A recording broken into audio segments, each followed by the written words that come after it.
Oliver twist अध्याय 48। Sikes की भागने की कहानी।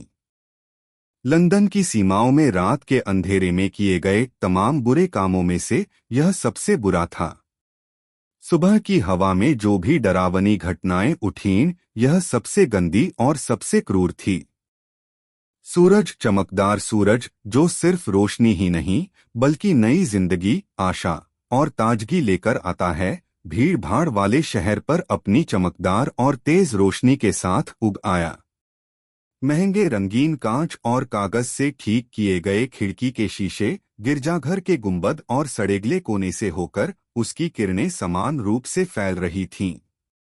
उसी रोशनी ने उस कमरे को भी उजाला किया जहां मरी हुई औरत पड़ी थी। उसने रोशनी को रोकने की कोशिश की, लेकिन वो अंदर आती रही। अगर सुबह की मध्यम रोशनी में वह नजारा डरावना लग रहा था, तो अब उस तेज रोशनी में वह और भयानक हो गया था। साइक्स ने हिलने की हिम्मत नहीं की थी, वह डर से जकड़ा हुआ था। एक कराह और हाथ की हलचल हुई थी और गुस्से से भरकर उसने फिर से मारा था। उसने एक बार उस पर एक चटाई डाल दी थी, लेकिन उसकी आंखों को महसूस करना और उन्हें अपनी ओर आते हुए सोचना उन्हें ऊपर की ओर घूरते हुए देखने से भी बदतर था, जैसे कि वे उस खून की छवि को देख रही थीं, जो छत पर धूप में कांप रहा था। उसने चटाई फिर से हटा दी और वहां शरीर था, सिर्फ मांस और खून, बस इतना ही, लेकिन कितना मांस और कितना खून। उसने एक माचिस जलाई, आग जलाई और उस डंडे को आग में डाल दिया। डंडे के सिरे पर बाल थे जो जलकर राख बन गए और हवा में उड़कर चिमनी में चले गए। यह देखकर भी वह डर गया। हालांकि वह कठोर आदमी था, लेकिन उसने हथियार को तब तक पकड़े रखा जब तक वह टूट नहीं गया। फिर उसे कोयलों पर जलाने के लिए डाल दिया ताकि वह राख बन जाए। उसने खुद को धोया और अपने कपड़ों को रगड़ा। कुछ धब्बे ऐसे थे जो हटे नहीं, तो उसने उन हिस्सों को काटकर जला दिया। वे धब्बे पूरे कमरे में बिखरे हुए थे, यहाँ तक कि कुत्ते के पैरों पर भी खून था। इस दौरान उसने एक बार भी लाश की ओर से मुंह नहीं मोड़ा, नहीं, एक पल के लिए भी नहीं। सारी तैयारी पूरी करने के बाद वह धीरे धीरे दरवाजे की ओर बढ़ा, कुत्ते को अपने साथ खींचते हुए, ताकि वह अपने पैरों को फिर से खून से न सना ले और सड़कों पर नए सबूत न छोड़ दे। उसने धीरे से दरवाजा बंद किया, उसे ताला लगाया, चाबी ली और घर से निकल गया। वह सड़क पार कर गया और खिड़की की ओर देखा, यह सुनिश्चित करने के लिए कि बाहर से कुछ भी दिखाई न दे। पर्दा अब भी खींचा हुआ था, जिसे उसने रोशनी अंदर आने के लिए खोलने की कोशिश की थी, जो अब वह कभी नहीं देख पाएगी। वह लगभग उसी के नीचे लेटी थी। उसे यह पता था। भगवान, सूरज उस जगह पर कितनी तेजी से चमक रहा था। वह एक पल का नजारा था। कमरे से बाहर आने की राहत महसूस हो रही थी। उसने कुत्ते को सीटी बजाकर बुलाया और तेजी से चल पड़ा।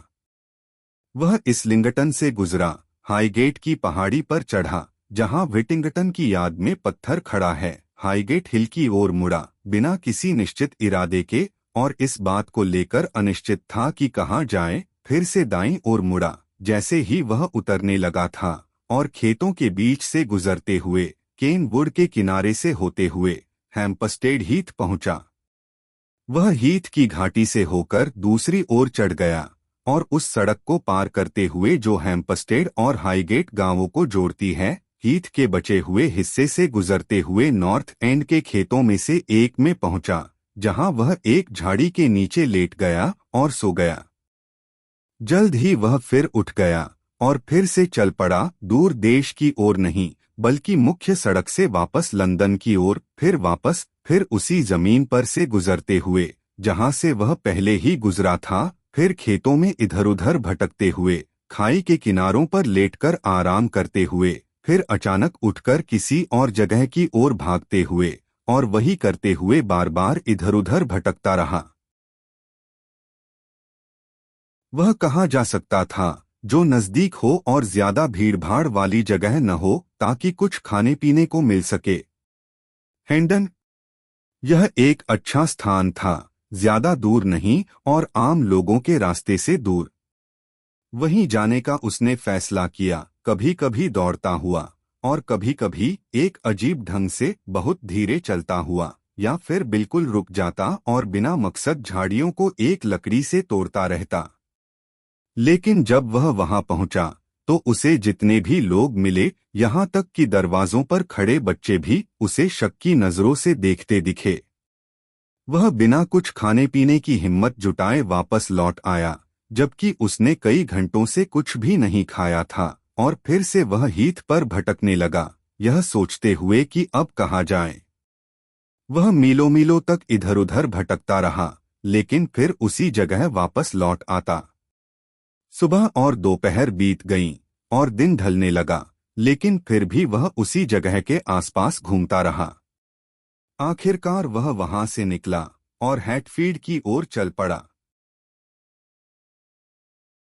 रात के 9 बजे का समय था जब वह आदमी पूरी तरह थका हुआ और उसका कुत्ता, जो लगातार चलने से लंगड़ा रहा था, पहाड़ी से नीचे गांव के शांत चर्च के पास पहुंचा और छोटी सी गली में चलते हुए एक छोटे से सार्वजनिक घर पब में घुस गया, जहां की थोड़ी सी रोशनी ने उन्हें वहां का रास्ता दिखाया था। तपरूम में एक आग जल रही थी और कुछ गांव के मजदूर उसके सामने बैठकर शराब पी रहे थे। उन्होंने अजनबी के लिए जगह बनाई, लेकिन वह सबसे दूर के कोने में जाकर बैठ गया और अकेले खाने पीने लगा, या कहें कि अपने कुत्ते के साथ, जिसे वह समय समय पर थोड़ा थोड़ा खाना डालता रहा। वहां मौजूद लोगों की बातचीत आसपास की जमीन और किसानों के बारे में हो रही थी, और जब यह बातें खत्म हो गईं, तो वे किसी बूढ़े आदमी की उम्र पर चर्चा करने लगे, जिसका अंतिम संस्कार पिछले रविवार को हुआ था। वहां मौजूद जवान लोग उसे बहुत बूढ़ा मान रहे थे और बूढ़े लोग उसे काफी जवान बता रहे थे। एक सफेद बालों वाले बुजुर्ग ने कहा कि वह उनसे ज्यादा बड़ा नहीं था, कम से कम 10-15 साल और जी सकता था, अगर उसने अपना ध्यान रखा होता, अगर उसने ध्यान रखा होता। इस बातचीत में कोई ऐसी बात नहीं थी जो किसी का ध्यान खींचे या डर पैदा करे। लुटेरा, जब उसने अपने खाने का बिल चुका दिया तो चुपचाप और बिना किसी की नजर में आए कोने में बैठा रहा और लगभग सो ही गया था, जब एक नए आदमी की शोर शराबे वाली एंट्री से उसकी आधी नींद खुल गई। यह एक अजीबोगरीब आदमी था, जो आधा फेरी वाला और आधा मस्खरा था, जो देश भर में पैदल घूमकर हंसिया, रेजर, साबुन, घोड़ों और कुत्तों के लिए दवाई, सस्ता परफ्यूम, सौंदर्य प्रसाधन और इसी तरह की चीजें बेचता था, जिन्हें वह एक बक्से में रखता था जो उसकी पीठ पर बंधा हुआ था। उसके आते ही वहां के देहाती लोग उससे मजाक करने लगे, जो तब तक जारी रहा जब तक उसने खाना नहीं खा लिया और अपने सामान का बक्सा नहीं खोल लिया। तब उसने चालाकी से कारोबार को मनोरंजन के साथ जोड़ लिया। और वो क्या चीज है? खाने के लिए अच्छी है, हैरी, एक हंसते हुए देहाती ने एक कोने में रखी कुछ केक जैसी चीजों की ओर इशारा करते हुए पूछा। यह आदमी ने एक चीज निकालते हुए कहा, यह वह अमूल्य और अचूक मिश्रण है जो हर तरह के दाग, जंग, गंदगी, फफूंदी, चिन्ह, दाग, धब्बे या छींट को रेशम, साटन, लिनन, कपड़ा, क्रेप, कालीन, ऊनी सामान, मरीनो, मलमल या बम्बई कपड़े से हटा देता है। शराब के दाग, फल के दाग, बियर के दाग, पानी के दाग, पेंट के दाग, पिच के दाग, किसी भी दाग को एक ही रगड़ में हटा देता है। अगर कोई महिला अपने सम्मान को दाग देती है तो बस एक केक निगलने की जरूरत है और वह तुरंत ठीक हो जाती है, क्योंकि यह जहर है। अगर कोई सज्जन इसे साबित करना चाहते हैं तो बस एक छोटा टुकड़ा निगल लें और यह सवाल से परे हो जाएगा, क्योंकि यह उतना ही संतोषजनक है जितना कि एक पिस्तौल की गोली, और स्वाद में बहुत ही गंदा, इसलिए इसे लेना और भी बहादुरी की बात है। 1 पैसे में एक टुकड़ा। इतनी सारी खूबियों के साथ 1 पैसे में 1 टुकड़ा। तुरंत ही 2 खरीदार हो गए और कुछ सुनने वाले स्पष्ट रूप से झिझक रहे थे। विक्रेता ने यह देखकर और भी तेज बोलना शुरू किया। यह इतनी तेजी से बिक रहा है जितना जल्दी बनाया जा सकता है, आदमी ने कहा। 14 पानी की चक्कियां, 6 भाप इंजन और 1 गैल्वेनिक बैटरी इस पर लगातार काम कर रहे हैं और वे इसे इतनी तेजी से नहीं बना सकते। हालांकि आदमी इतनी मेहनत से काम करते हैं कि वे मर जाते हैं और उनकी विधवाओं को सीधे 20 पाउंड सालाना पेंशन मिलती है और जुड़वां बच्चों के लिए 50 पाउंड का इनाम मिलता है। 1 पैसे में 1 टुकड़ा, 2 आधे पैसे भी चलेगा और 4 कौड़ियां खुशी से स्वीकार की जाती हैं। 1 पैसे में 1 टुकड़ा। शराब के दाग, फल के दाग, बियर के दाग, पानी के दाग, पेंट के दाग, पिच के दाग, कीचड़ के दाग, खून के दाग। यहाँ एक सज्जन की टोपी पर दाग है जिसे मैं उतार दूंगा इससे पहले कि वह मुझे 1 पिंट एल ऑर्डर करें। हाँ, साइकस चिल्लाया और खड़ा हो गया। वह वापस दे दो। मैं इसे साफ कर दूंगा, सर, आदमी ने भीड़ को आंख मारते हुए कहा, इससे पहले कि आप कमरे में चलकर इसे ले सकें। सज्जनों, इस सज्जन की टोपी पर इस गहरे दाग को देखिए जो शिलिंग से बड़ा नहीं है लेकिन आधे क्राउन से मोटा है। चाहे यह शराब का दाग हो, फल का दाग हो, बियर का दाग हो, पानी का दाग हो, पेंट का दाग हो, पिच का दाग हो, कीचड़ का दाग हो या खून का दाग हो। आदमी इससे आगे नहीं बढ़ सका क्योंकि साइकस ने भद्दी गाली देते हुए मेज उलट दी और उससे टोपी छीनकर घर से बाहर भाग निकला। दिन भर उसके मन में घर कर चुकी वही अजीब सी भावना और अनिर्णय उसे जकड़े रहा। जब उसे लगा कि उसका पीछा नहीं किया जा रहा और शायद लोगों ने उसे कोई नशे में धुत और गुस्सैल आदमी समझ लिया होगा, तो वह वापस शहर की ओर मुड़ा और सड़क पर खड़ी एक स्टेज कोच की रोशनी से बचते हुए चलने लगा। तभी उसने लंदन से आई मेल को पहचाना और देखा कि यह छोटे पोस्टऑफिस के सामने खड़ी है। उसे लगभग पता था कि आगे क्या होगा, लेकिन वह सड़क पार करके सुनने लगा। गार्ड दरवाजे पर खड़ा था, पत्रों के बैग का इंतजार कर रहा था। उसी वक्त एक आदमी जो गेमकीपर जैसे कपड़े पहने हुए था वहां आया और गार्ड ने उसे एक टोकरी सौंपी जो फुटपाथ पर पहले से रखी थी। यह तुम्हारे लोगों के लिए है, गार्ड ने कहा। अब अंदर तेजी दिखाओ, समझे। उस बैग का तो कोई ठिकाना ही नहीं है, पिछली रात भी तैयार नहीं था, यह अब नहीं चलेगा, समझे। टाउन में कोई नई बात है? बेन गेमकीपर ने खिड़की के शटर के पास खड़े होकर घोड़ों की तारीफ करते हुए पूछा। नहीं, मुझे तो कुछ पता नहीं, आदमी ने अपने दस्ताने पहनते हुए जवाब दिया। मकई के दाम थोड़े बढ़े हैं। मैंने सुना है कि स्पिटलफील्ड्स के पास एक हत्या भी हुई है, लेकिन मैं इसे ज्यादा अहमियत नहीं देता। ओह, यह तो बिल्कुल सही है, खिड़की से बाहर देख रहे एक सज्जन ने कहा। और वह एक भयानक हत्या थी। क्या सच में, सर? गार्ड ने अपनी टोपी को छूते हुए कहा। आदमी या औरत? कृपया बताएं, सर। एक औरत, सज्जन ने जवाब दिया। ऐसा माना जा रहा है। अब चलो, बेन, कोचमैन ने अधीर होकर कहा। इस बैग का क्या करोगे? गार्ड ने कहा। क्या तुम लोग अंदर सो गए हो? आ रहा हूं, ऑफिस कीपर ने भागते हुए चिल्लाया। आ रहा है, गार्ड ने बड़बड़ाया। हाँ, और वो युवती भी आ रही है जो मुझसे प्यार करने वाली है, पर मुझे नहीं पता कब। लो, पकड़ो। सब ठीक है। सीटी ने कुछ खुशहाल धुनें बजाईं और कोच चला गया।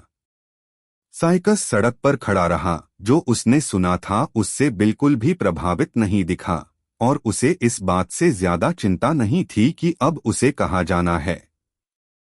आखिरकार वह वापस मुड़ा और हैटफील्ड से सेंट ऑल्बंस जाने वाले रास्ते पर चल दिया। वह जिद्दीपन से चलता रहा, लेकिन जैसे ही उसने शहर को पीछे छोड़ा और सड़क की एकांत और अंधेरी जगह में चला गया, उसके भीतर एक डर और भय घर करने लगा, जिसने उसे अंदर तक हिला दिया। उसके सामने हर वस्तु, चाहे वह ठोस हो या छाया, स्थिर हो या गतिशील, किसी भयानक चीज का रूप लेने लगी। लेकिन ये डर उस भयानक एहसास के मुकाबले कुछ भी नहीं थे जो उसके पीछे सुबह की डरावनी आकृति का पीछा करते रहने का था। वह उसकी छाया को अंधेरे में देख सकता था, उसकी रूपरेखा के छोटे छोटे विवरण को पहचान सकता था, और यह देख सकता था कि वह कितनी कठोर और गंभीर लग रही थी। वह उसके कपड़ों की सरसराहट पत्तियों में सुन सकता था, और हवा के हर झोंके में वह आखिरी धीमी चीख महसूस कर सकता था। अगर वह रुकता तो वह भी रुक जाती। अगर वह दौड़ता तो वह भी उसका पीछा करती। दौड़ते हुए नहीं, वह राहत होती, बल्कि जैसे कोई मृत शरीर जो केवल जीवन की मशीनरी से चलता हो, और एक धीमी उदास हवा के झोंके से जो कभी तेज या धीमा नहीं होता। कभी कभी वह हिम्मत करके मुड़ता, यह सोचकर कि वह इस भूत को हराकर दूर भगा देगा, भले ही उसे यह मौत की तरह दिखे, लेकिन उसके बाल खड़े हो जाते और उसका खून जम जाता, क्योंकि वह भी उसके साथ मुड़ जाता और तब उसके पीछे होता। सुबह वह उसे अपने सामने रखे हुए था, लेकिन अब वह उसके पीछे था, हमेशा। उसने अपनी पीठ एक किनारे पर टिकाई और महसूस किया कि वह उसके ऊपर खड़ा था, ठंडी रात के आकाश में साफ दिखता हुआ। उसने खुद को सड़क पर फेंक दिया, सड़क पर पीठ के बल लेट गया। उसके सिर के पास वह खड़ा था, खामोश, सीधा और स्थिर, एक जिंदा कब्र के पत्थर जैसा, जिसका शिलालेख खून में लिखा था। कोई भी यह न कहे कि हत्यारे न्याय से बच जाते हैं, और यह इशारा न करे कि भाग्य सो जाता है। उस भयानक डर की एक लंबी मिनट में बीसियों दर्दनाक मौतें हो गई थीं। वह एक खेत में एक झोपड़ी के पास से गुजरा, जिसने रात के लिए आश्रय दिया। दरवाजे के सामने 3 लंबे पॉपुलर के पेड़ थे, जिससे अंदर बहुत अंधेरा था, और हवा उनमें से गुजरते हुए एक भयानक आवाज निकाल रही थी। वह तब तक नहीं चल सकता था जब तक सुबह की रोशनी फिर से नहीं आ जाती, और यहाँ वह दीवार के पास लेट गया, नई यातनाएं सहने के लिए। अब उसके सामने एक भयानक दृश्य उभर आया, जो पहले से भी ज्यादा भयानक और लगातार था। वे बड़ी बड़ी घूरती आंखें, इतनी बेजान और कांच जैसी, जिन्हें देखना सह लेना आसान था, लेकिन उनके बारे में सोचना बहुत कठिन था। अंधेरे के बीच में दिखाई दे रही थीं, खुद में तो रोशनी थीं, लेकिन कुछ भी रोशन नहीं कर रही थीं। बस 2 आंखें थीं, लेकिन वे हर जगह थीं।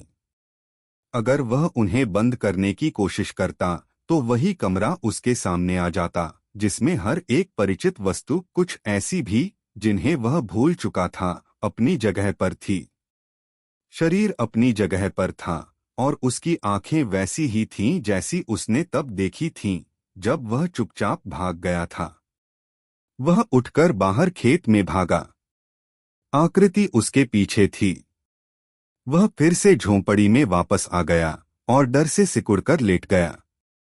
आंखें वहां भी थीं, इससे पहले कि वह पूरी तरह लेट पाता। और वह यहाँ ऐसी दहशत में पड़ा रहा, जिसे वही जान सकता है, हर अंग कांपते हुए और हर रोम से ठंडा पसीना निकलता हुआ, जब अचानक रात की हवा में दूर से चिल्लाने की आवाजें और आवाजों का शोर उठने लगा, जिसमें डर और हैरानी की आवाजें मिल रही थीं। उस सुनसान जगह में इंसानों की कोई भी आवाज, भले ही वह असल में डर पैदा करने वाली हो, उसके लिए कुछ मायने रखती थी। व्यक्तिगत खतरे के अंदेशे से उसे फिर से ताकत और हिम्मत मिल गई, और वह अपने पैरों पर खड़ा हो गया और खुले में दौड़ पड़ा। आसमान में जैसे आग लगी हुई थी, हवा में उठती हुई चिंगारियों की बारिश के साथ, और एक के ऊपर एक लुढ़कती हुई आग की चादरें पूरे वातावरण को मीलों दूर तक रोशन कर रही थीं, और उसके खड़े होने की दिशा में धुएं के बादल उड़ रहे थे। चिल्लाने की आवाजें तेज होती गई, जैसे नई आवाजें शोर में जुड़ रही थीं, और वह आग की पुकार को सुन सकता था, जो अलार्म घंटी की बजती आवाज भारी चीजों के गिरने और आग की दरारों के साथ मिल रही थी, जो किसी नई रुकावट को घेरते हुए ऊपर उठ रही थी, जैसे कि उन्हें नया ईंधन मिल गया हो। वह देखता रहा और शोर बढ़ता गया। वहां लोग थे, मर्द और औरतें, रोशनी, हलचल। यह उसके लिए नई जिंदगी जैसा था। वह सीधा आगे बढ़ा, तेजी से, सीधे झाड़ियों और कांटों को चीरते हुए, और पागलपन में गेट और बाड़ को लांघते हुए, जैसे उसका कुत्ता, जो उसके आगे भौंकते हुए दौड़ रहा था। वह उस जगह पहुंचा। वहां आधे कपड़े पहने लोग इधर उधर दौड़ रहे थे, कुछ घबराए हुए घोड़ों को अस्तबल से निकालने की कोशिश कर रहे थे, कुछ मवेशियों को आंगन और बाहरी इमारतों से बाहर भगा रहे थे, और कुछ जलती हुई इमारत से भारी सामान निकाल रहे थे, चिंगारियों की बौछार और गिरते हुए गर्म बीन्स के बीच से। दरवाजों और खिड़कियों की जगहें, जहां 1 घंटे पहले तक वे खड़े थे, अब जलती हुई आग के ढेर को दिखा रही थीं। दीवारें हिल रही थीं और जलते हुए कुएं में गिर रही थीं। पिघला हुआ सीसा और लोहा सफेद गर्म होकर जमीन पर गिर रहा था। औरतें और बच्चे चिल्ला रहे थे, और मर्द एक दूसरे को हिम्मत दिला रहे थे, जोर जोर से चिल्लाकर और खुशामद करते हुए। इंजन के पंपों की आवाज और पानी की छींटे और आग पर गिरने वाली लकड़ी की आवाजें उस जबरदस्त शोर में और इजाफा कर रही थीं। वह भी चिल्लाया जब तक उसकी आवाज बैठ नहीं गई।